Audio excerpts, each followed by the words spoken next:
Hello friends, welcome to ರುಚಿ ಪಯಣ. ಇವತ್ತಿನ ವಿಡಿಯೋದಲ್ಲಿ ನಾನು ರುಚಿಕರವಾದ ಒಂದು ಮೆಣಸಿಕಾಯಿ ಬಜ್ಜಿನ ತೋರಿಸ್ಕೊಡ್ತಿದ್ದೀನಿ. ಟೀ ಟೈಮ್ಗೆ, ಒಂದು ಕಾಫಿ ಟೈಮ್ಗೆ ನಮಗೆ ಈ ರೀತಿ ಸ್ನ್ಯಾಕ್ಸ್ ಸೈಡಲ್ಲಿದ್ದರೆ ಆವತ್ತಿನ ದಿನ ತುಂಬಾ ಚೆನ್ನಾಗಿರುತ್ತೆ. ಬೆಳಿಗ್ಗೆಯಿಂದ ಇರುವಂಥ ಎಷ್ಟು ಬ್ಯುಸಿ ಲೈಫಲ್ಲಿ ಎಷ್ಟೊಂದು ಟೆನ್ಷನ್ ಇರುತ್ತೆ, ಅದೆಲ್ಲನೂ ಸೈಡಾಗಿ ಮಡಗೋದಕ್ಕೆ ನಮಗೆ ಈ ಒಂದು ಡಿಶ್ ಬೇಕಾಗತ್ತೆ.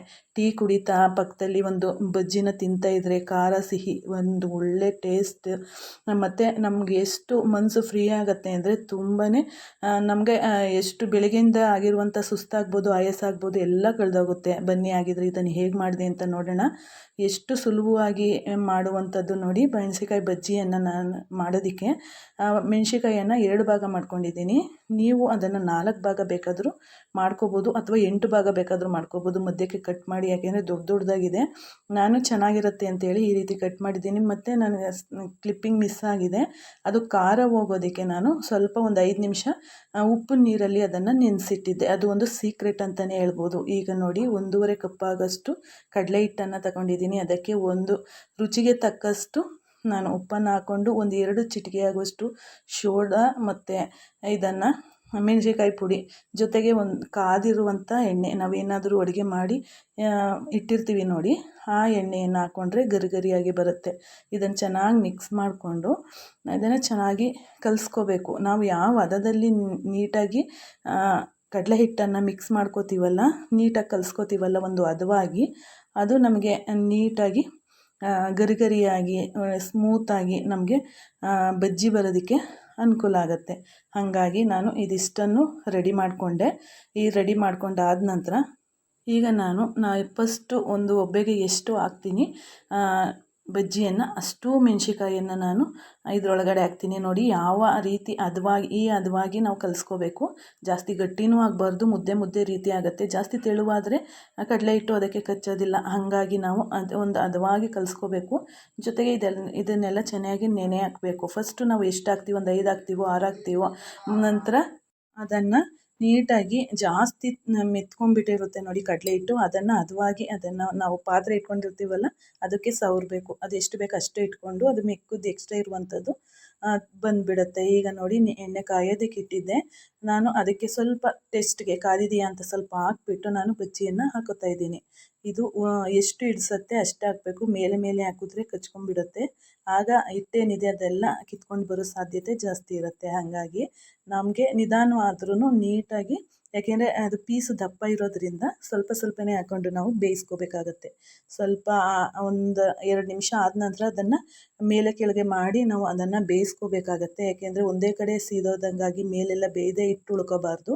ಒಂದು ಹದವಾಗಿ ಅದನ್ನು ನಾವು ಬೇಯಿಸ್ಕೋಬೇಕು. ಯಾವುದೇ ಒಂದು ತಿಂಡಿ ಮಾಡಿ, ಏನೇ ಮಾಡಿ, ಒಂದು ಹದವಾಗಿ ನಾವು ಅದನ್ನು ರೆಡಿ ಮಾಡಿಕೊಂಡ್ರೆ ನಮಗೆ ಅದು ತುಂಬ ಟೇಸ್ಟಿಯಾಗಿ, ಟೇಸ್ಟ್ ವೈಸ್ ಇರ್ಬೋದು ಅಥವಾ ನೋಡೋದಕ್ಕಾಗಬಹುದು, ತುಂಬಾ ಚೆನ್ನಾಗಿರುತ್ತೆ, ತುಂಬಾ ರುಚಿಯಾಗಿರುತ್ತೆ. ಮಕ್ಕಳಿಗೆ ಒಂದು ಕಾನ್ವೆಂಟಿಂದ ಬಂದಾಗಲೋ ಅಥವಾ ಇಲ್ಲಿಂದ ಕಾಲೇಜಿಂದನೋ ಒಂದು ಕೆಲಸದಿಂದ ಬಂದಿರ್ತಾರೆ ಹೊರಗಡೆಯಿಂದ, ಅವ್ರಿಗೆ ಒಂದು ಕೈಗೆ ಒಂದು ಕಾಫಿನೋ ಟೀನೋ ಕೊಟ್ಟು, ಜೊತೆಗೆ ಒಂದು 2-3 ಬಜ್ಜಿ ಈ ರೀತಿ ಮನೆಯಲ್ಲೇ ಹೈಜೆನಿಕ್ಕಾಗಿ ಮಾಡಿರುವಂಥ ಒಂದು ಸ್ನ್ಯಾಕ್ಸನ್ನು ಕೊಟ್ಟರೆ ಅವ್ರ ಬೆಳಗ್ಗೆಯಿಂದ ಆಗಿರುವಂಥ ಸುಸ್ತು ರಿಲೀಫ್ ಆಗಿಬಿಡತ್ತೆ. ಹಾಗಾಗಿ ಮನೆಯಲ್ಲೇ ಏನೇ ಮಾಡಿ ಆದಷ್ಟು ಹೊರಗಡೆ ತಿಂಡಿನ ಅವಾಯ್ಡ್ ಮಾಡಿ ಆದಷ್ಟು ಮನೆಯಲ್ಲೇ ಮಾಡಿಕೊಡಿ. ಮನೆಯಷ್ಟು ಹೈಜೆನಿಕ್ ಹೊರಗಡೆ ಎಲ್ಲೂ ಬರೋದಿಲ್ಲ. ಹಾಗಾಗಿ ಈ ರೀತಿ ಮಾಡಿಕೊಟ್ಟಾಗ ತುಂಬಾ ಟೇಸ್ಟಿಯಾಗಿರುತ್ತೆ. ಮೆಣಸಿಕಾಯಿ ಬಜ್ಜಿ ಅಂತಂದರೆ ಒಂದು ನೆಕ್ಸ್ಟ್ ಲೆವೆಲ್ ರುಚಿನೇ ಅಂತಲೇ ಹೇಳ್ಬೋದು. ಅದರಲ್ಲೂ ಮಳೆ ಬರ್ತಾ ಇರುವಾಗ ಈ ಬಜ್ಜಿನ ತಿಂತಾ ಇದ್ರಂತೂ ಅದು ಸ್ವರ್ಗ ಅಂತಲೇ ಹೇಳ್ಬೋದು. ಖಾರವಾಗಿ ಆ ಚಳಿಯಲ್ಲಿ ಮತ್ತು ಸಂಜೆ ಟೈಮು ಸ್ನ್ಯಾಕ್ಸ್ ಟೈಮಲ್ಲಿ ಮನೆಯಲ್ಲೇ ಈ ಬಿಸಿಯಾಗಿ ತಿನ್ನೋದ್ರಿಂದ ಆರೋಗ್ಯಕ್ಕೂ ತುಂಬ ಒಳ್ಳೆಯದು. ಹೊರಗಡೆ ತಿಂಡಿ ತಿನ್ನೋದಕ್ಕಿಂತ ಒಂದು 90% ನಾವು ಎಣ್ಣೆ ಜಿಡ್ಡು ಅನ್ಬೋದು. ಮನೆಯಲ್ಲೇ ಮಾಡಿರುವಂತಹ ತಿಂಡಿಯನ್ನು ತಿಂದರೆ ಅಷ್ಟು ಏನು ಎಫೆಕ್ಟ್ ಆಗೋದಿಲ್ಲ. ಹಾಗಾಗಿ ಮನೆಯಲ್ಲೇ, ಈಗ ಹೊರಗಡೆ ಎಷ್ಟು ದಿನದ ಎಣ್ಣೆಯಲ್ಲೇ ಬೇಯಿಸ್ತಾನೇ ಇರ್ತಾರೆ, ಮತ್ತು ಎಷ್ಟು ದಿನದ ಇಟ್ಟಿರ್ಬೋದು, ಫ್ರಿಜ್ಜಲ್ಲಿ ಇಟ್ಟು ಮಾಡುವಂಥದ್ದು ಇರ್ಬೋದು, ಏನೋ ಒಂದು ಇದು ಮಾಡಿರ್ತಾರೆ. ಆದರೆ ಮನೆಯಲ್ಲ ಆಗಲ್ಲ. ಫ್ರೆಶ್ ಆಗಿ ಎಲ್ಲನೂ ಮಾಡೋದ್ರಿಂದ ಆದಷ್ಟು ಆರೋಗ್ಯಕ್ಕೆ ತುಂಬಾ ಒಳ್ಳೆಯದು. ಮನೆಯಲ್ಲೇ ಮಾಡಿಕೊಡಿ ಆದಷ್ಟು. ನೋಡಿ, ಈಗ ನೋಡ್ಬೋದು ಚೆನ್ನಾಗಿ ಬೆಂದಿದೆ, ಬಿಸಿಯಾಗಿದೆ, ಕೈಯಲ್ಲಿ ಮುಟ್ಟೋದಕ್ಕೆ ಆಗ್ತಿಲ್ಲ. ನೋಡಿ, ಒಳಗಡೆನೂ ಅಷ್ಟೇ ನೀಟಾಗಿ ಬೆಂದಿದೆ, ತುಂಬಾ ಚೆನ್ನಾಗಿ ಬಂದಿತ್ತು. ಇದರ ಖಾರ ಹೋಗ್ಬೇಕಂತಂದರೆ ನಾವು ಉಪ್ಪಲ್ಲಿ ನೆನೆಸಿಡೋದನ್ನು ಮರಿಬಾರ್ದು. ಮಕ್ಕಳು ತಿನ್ನೋದಕ್ಕೆ, ಇಲ್ಲಾಂದರೆ ಖಾರ ಆಗಿಬಿಡತ್ತೆ. ಮಕ್ಕಳೇನು ಮಾಡ್ತಾರೆ, ಒಳಗಡೆ ಮೆಣಸಿಕಾಯಿನ ತೆಗೆದುಬಿಟ್ಟು ಮೇಲ್ಗಡೆ ಇಟ್ಟು ಮಾತ್ರ ತಿಂತಾರೆ. ಹಂಗಾಗಬಾರ್ದು. ಬನ್ನಿ ಈಗ ಸರ್ವ್ ಮಾಡೋಣ.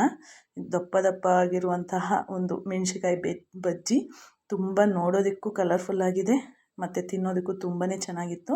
ಇದ್ರ ಜೊತೆಗೆ ಒಂದು ಕಪ್ ಟೀ ಇದ್ರಂತೂ ತುಂಬಾ ಚೆನ್ನಾಗಿರುತ್ತೆ ನೋಡಿ. ಟೀ ಜೊತೆಗೆ ಒಂದು ಯಮ್ಮಿ ಆಗಿರುವಂತಹ ಬಜ್ಜಿ ರೆಡಿಯಾಗಿದೆ. ಇದನ್ನು ತಿಂದು ನಾನು ಇದನ್ನು ಕುಡಿತಾ ಇದ್ದೀನಿ. ತುಂಬಾ ಟೇಸ್ಟಿಯಾಗಿತ್ತು.